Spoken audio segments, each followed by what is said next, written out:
Hello everyone, welcome back to my YouTube channel. My name is Aishwarya Mishra. So today's topic is cell cycle.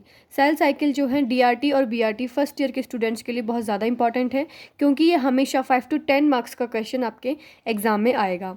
So just let's start. Cell cycle comprises the stage through which a cell passes from one cell division to the next cell division यानी cell growth and maturation and cell division stages. यानी cell cycle के अंदर क्या क्या आता है. एक तो सेल डिवीजन आएगा जब सेल डिवाइड करती है, और एक सेल ग्रोथ एंड मैच्यूरेशन यानी उस एक सेल जब एक सेल डिवीजन से दूसरे सेल डिवीजन में जाती है तो उसमें क्या क्या स्टेजेस आती है ग्रोथ एंड मैच्यूरेशन की, वो सब इंक्लूड होता है सेल साइकिल के अंदर. Cell cycle is equal to cell division plus cell growth and maturation. Okay. Cell cycle divided into two parts, interphase and M phase. दो टाइप की फेजेस में डिवाइडेड होता है ये, इंटरफेज एंड एम फेज.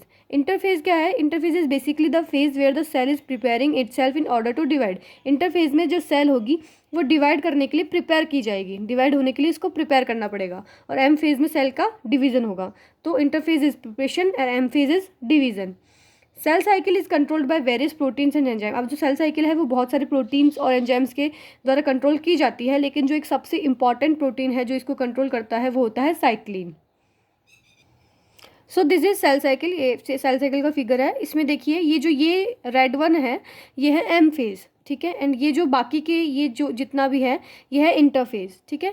तो आपको दिख रहा है कि इंटरफेज एम फेज के कंपैरिजन में बहुत ज़्यादा बड़ा है. इंटरफेज में प्रिपरेशन होती है फॉर एम फेज, यानी इंटरफेज में सेल को एम फेज तक जाने के लिए यानी एम फेज में डिवाइड होने के लिए प्रिपरेशन करनी पड़ती है. अब ये जो इंटरफेज है इसमें आपने देखा होगा ये blue, pink and green colour है, G1, S and G2 phase. हम ये देखते हैं ये क्या होता है. सबसे पहले इंटरफेस. What is interface? इस series of changes in the cell and nucleus, यानी जो सेल और न्यूक्लियस में जो भी चेंजेस आ रहे हैं उसकी सीरीज को हम इंटरफेस के अंदर काउंट कर सकते हैं. इसे इंटरमाइटोसिस भी कहा जाता है क्योंकि दो माइटोसिस के बीच में होता है interface. It was previously called resting phase. पहले इसको रेस्टिंग फेज मान लिया गया था कि इसके अंदर कुछ भी नहीं कर रही है सेल, इसमें डिवाइड नहीं कर रही है, इसका मतलब ये रेस्टिंग फेज है, इसके अंदर कोई एक्टिविटी नहीं हो रही है. बट उसको बाद में देखा गया, बाद में रिसर्च किए गए तो इसे बहुत एक्टिव स्टेज माना गया बिकॉज इसमें सेल ग्रो कर रही है, मच्योर हो रही है, तो ये एक्टिव स्टेज है, हाईली एक्टिव स्टेज है. Okay. In this phase growth of cell occurs. Growth होती है सेल की. इसमें it involve in 90 to 95% of generation time. ये जनरेशन टाइम का 90 to 95% लेती है. जनरेशन टाइम क्या होता है? Total time taken by a parent cell in order to divide into daughter cell. यानी जितना एक पेरेंट सेल डॉटर सेल में डिवीजन होने के लिए जितना टाइम लेती है उसे जनरेशन टाइम कहते हैं. और उस जनरेशन टाइम का 90 to 95% इंटरफेज होती है, जैसा कि हमने पहले देखा था. एम फेज बहुत कम होती है compare to interphase. This phase has been divided into 3 phase. अभी 3 फेज में डिवाइडेड है, G1 phase, S phase and G2 phase. G1 phase सबसे पहले आता है G1 फेज. इसे gap first phase, post mitotic phase, pre synthetic phase, first growth phase भी कहा जाता है.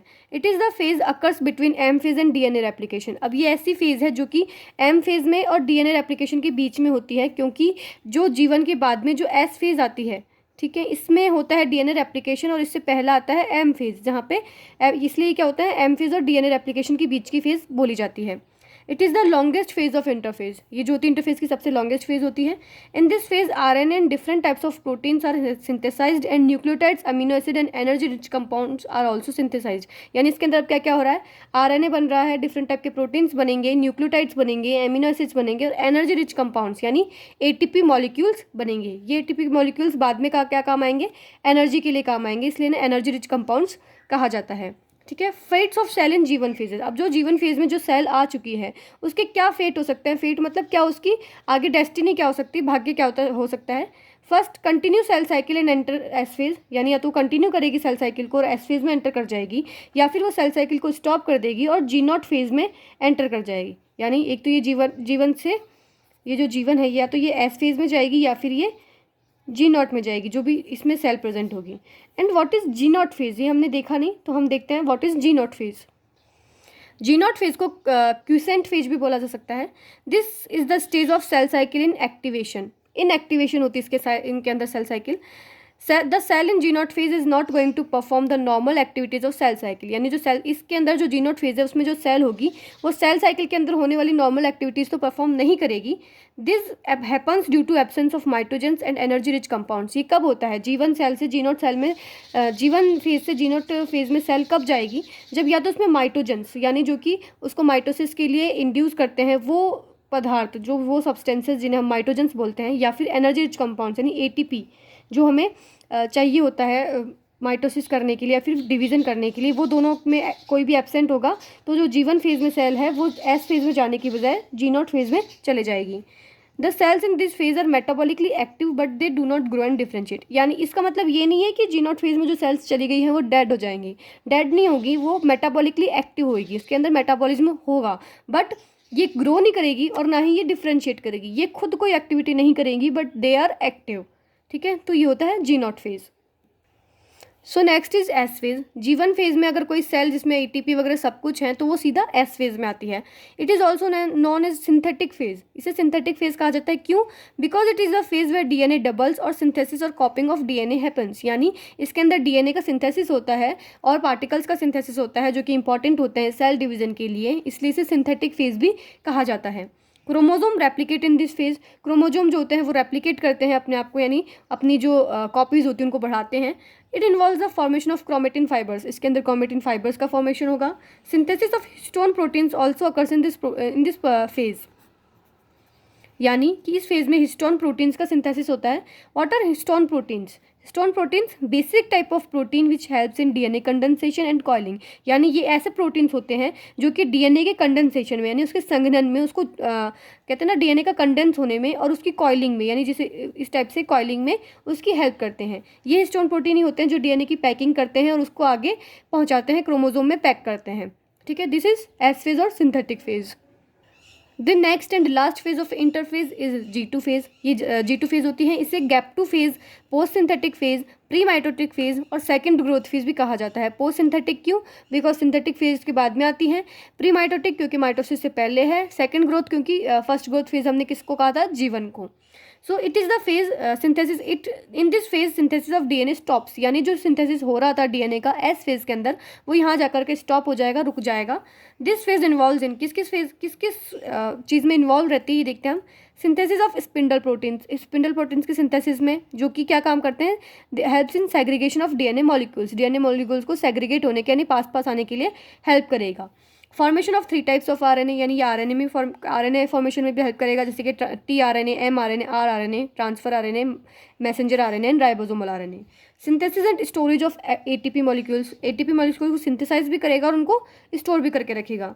Duplication of mitochondria and various other cell organelle. Mitochondria के साथ साथ और जो सेल ऑर्गेनी हैं उनकी डुप्लीकेशन में भी काम आएगा। Repairing of damage DNA. अब जो डीएनए मतलब जो सिंथेसिस फेज है उसमें अगर डीएनए का कोई डैमेज हो गया है तो उसकी रिपेयरिंग भी इस G2 फेज में हो जाती है। सो इसके साथ ही इंटरफेज जो होता है वो कंप्लीट होता है। So next one is M phase. हमने इंटरफेज देख ली थी। अब जो एम फेज होती है वो 2 टाइप से होती है, माइटोसिस एंड मियोसिस। तो first one is mitosis. Mitosis को सोमेटिक और इक्वेशनल सेल डिवीजन भी कहा जाता है।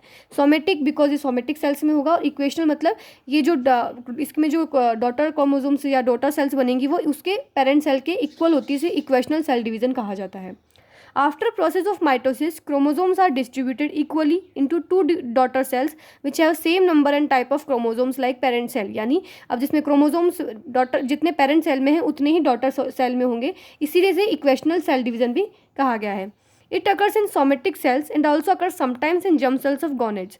ये मेनली जो होता है सोमेटिक सेल्स में होता है, इसलिए इसे सोमेटिक डिवीजन कहा गया। बट कुछ टाइम्स ये एक्सेप्शन ही हो सकता है कि गोनेड्स की जर्म सेल्स में भी हो सकता है। It is an exception. It can occur in both haploid and diploid sales. दोनों सेल्स में हो सकता है, दोनों टाइप की, हैप्लॉइड एंड डिप्लॉइड में, यानी अगुणित और द्विगुणित। Mitosis take about 30 minutes to 3 hours. यानी इसको कंप्लीट होने में 30 मिनट से लेकर के 3 घंटे तक इसको लग सकते हैं। Mitosis starts with karyokinesis process. ये कैरियोकाइनेसिस प्रोसेस से स्टार्ट होता है। एंड व्हाट इज कैरियोकाइनेसिस हम आगे देखेंगे। कैरियोकाइनेसिस क्या होता है? Nuclear division. कैरियोकाइनेसिस क्या होता है? न्यूक्लियर, इसमें न्यूक्लियर का डिवीजन होगा। It is a continuous process without any interval. अब इस प्रोसेस, ये कंटिन्यूस प्रोसेस है, इसमें कोई बीच में पॉज नहीं आएगा, कोई बीच में इंटरवल नहीं आएगा। अब इसे 4 फेजेज में बांटा गया है, prophase, metaphase, anaphase and telophase. So next one is मतलब हमने जो देखा था प्रोफेज। फर्स्ट आता है prophase, longest phase of karyokinesis. Karyokinesis की सबसे लंबी फेज होती है ये। इसमें अब इसको 3 सब फेजेज में डिवाइड किया हुआ है, early, mid and late. Early prophase, mid prophase and late prophase. Early prophase में क्या होता है? Nucleus become spherical almost circular structure, यानी जो न्यूक्लियस है वो लगभग पूरी सर्कुलर स्ट्रक्चर में प्रेजेंट होगा।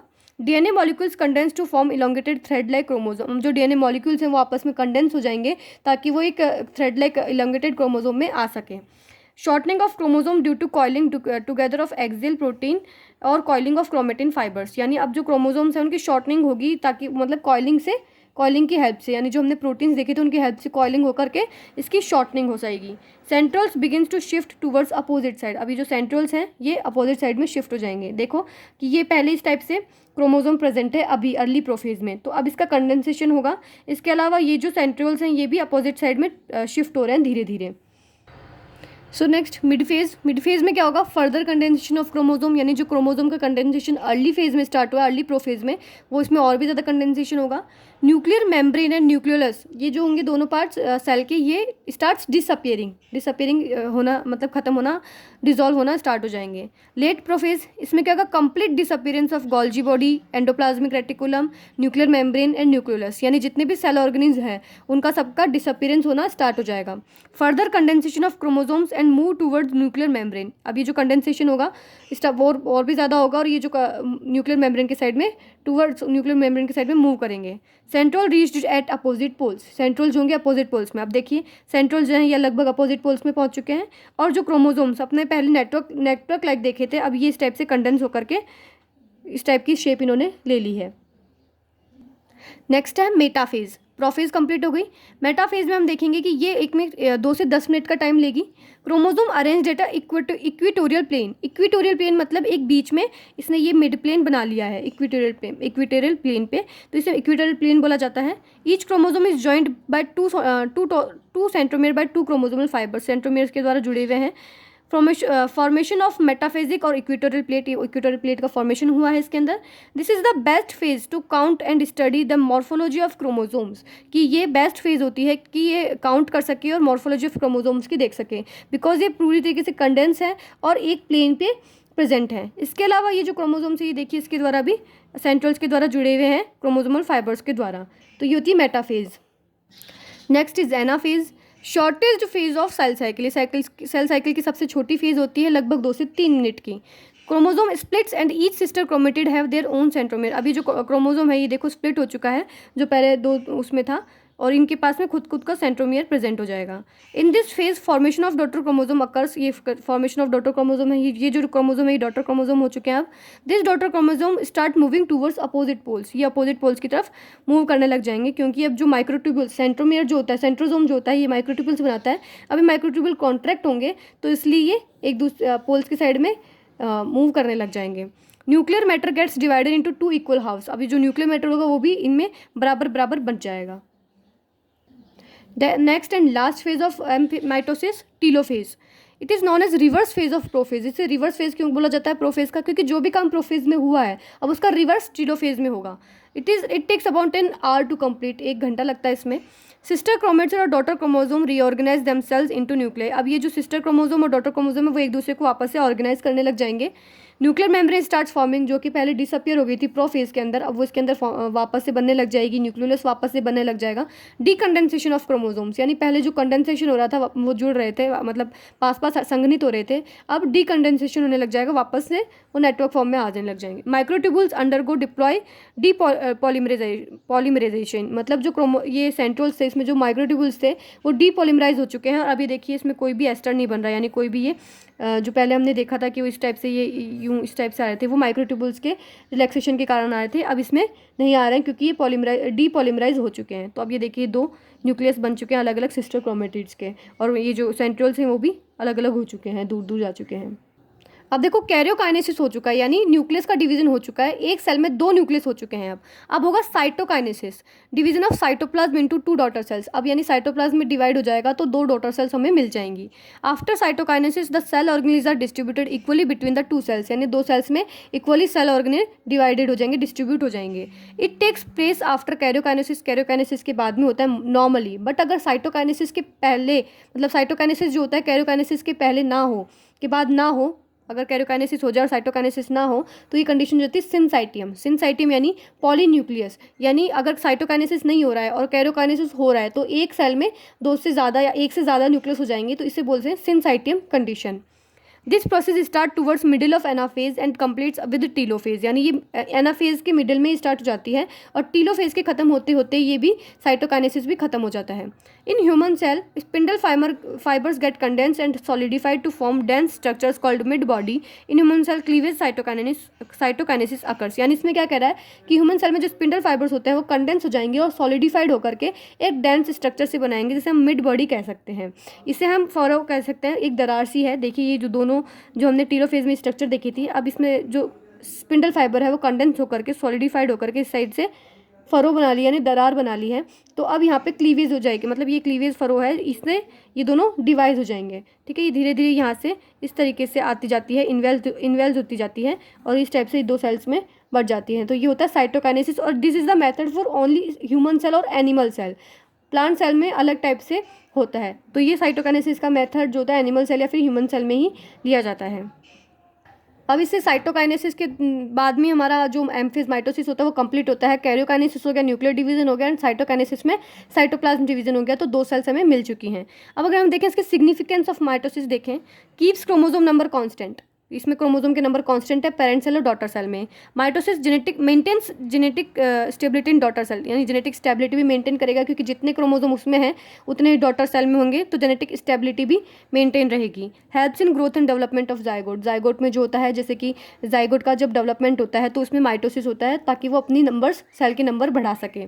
Helps in repair and regeneration, अगर किसी भी पार्ट की रिपेयर एंड रिजनरेशन में माइटोसिस बहुत ज़्यादा हेल्प करता है, बिकॉज ये मतलब सेल डिवाइड कर करके उसको रिपेयर और रीजनरेट कर देता है। Nucleoplasmic ratio is maintain, nucleoplasmic ratio मतलब जितना न्यूक्लियस होगा उतना ही साइटोप्लाज्म होगा, तो उसे न्यूक्लियोप्लाज्मिक रेशियो बोला जाता है, जो कि एक सेल को सर्वाइव करने के लिए बहुत ज़्यादा ज़रूरी होता है, वो भी इसके अंदर मेंटेन रहता है। Standard cell size is maintain, और इसमें क्या होता है, इसी तरीके से न्यूक्लियोप्लाज्मिक रेशियो मेंटेन है तो यानी कि स्टैंडर्ड सेल साइज भी मेंटेन रहेगी।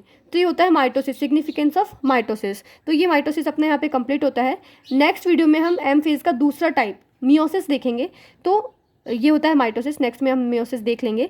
Thanks for watching, and if you have any queries please comment in the comment section below. Thanks for watching.